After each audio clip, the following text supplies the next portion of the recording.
Ciao a tutti ragazzi, bentornati in un nuovo video.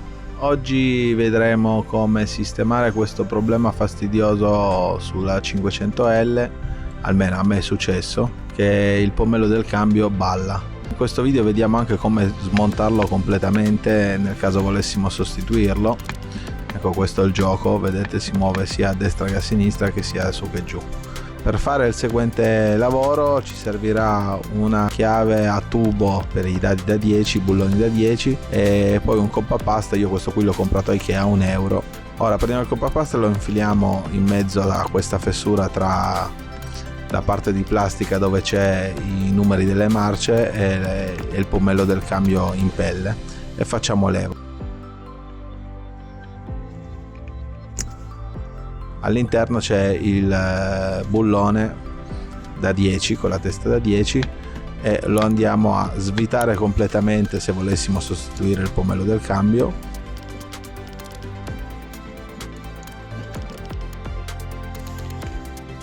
Facciamo attenzione a tenere il bullone per non farlo cadere e all'interno c'è la molla per innestare la retromarcia.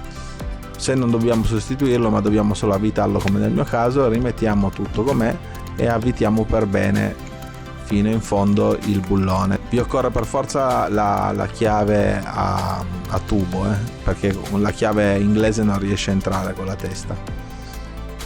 Dunque stringiamo per bene.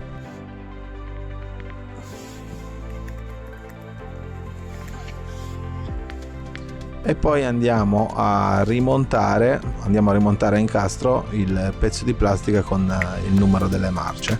Basterà semplicemente metterlo in posizione e spingere fino al clack. Adesso proviamo tutti i movimenti del cambio, che non ci siano impedimenti, anche la siringa della retromarcia, e fatto ciò abbiamo finito il lavoro. Come bonus volevo farvi vedere questa cosa che ho progettato, che sono i beep beep stop per le cinture di sicurezza, progettati e stampati in 3D. Ne avevo trovati diversi in rete, come per esempio questo, ma una volta messi non disattivano l'allarme.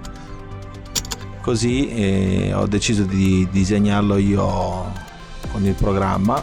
L'ho fatto proprio seguendo il profilo della cintura originale della Fiat e poi l'ho stampato in 3D e adesso ci sono questi bypass della cintura di sicurezza.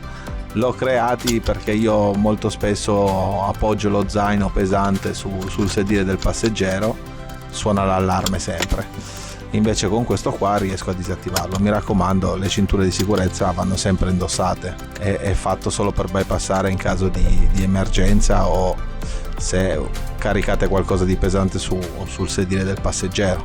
Adesso accendiamo la macchina e vi faccio vedere che l'allarme sparisce. Adesso l'allarme suona, inseriamo il beep beep stop e l'allarme smette di suonare, sparisce.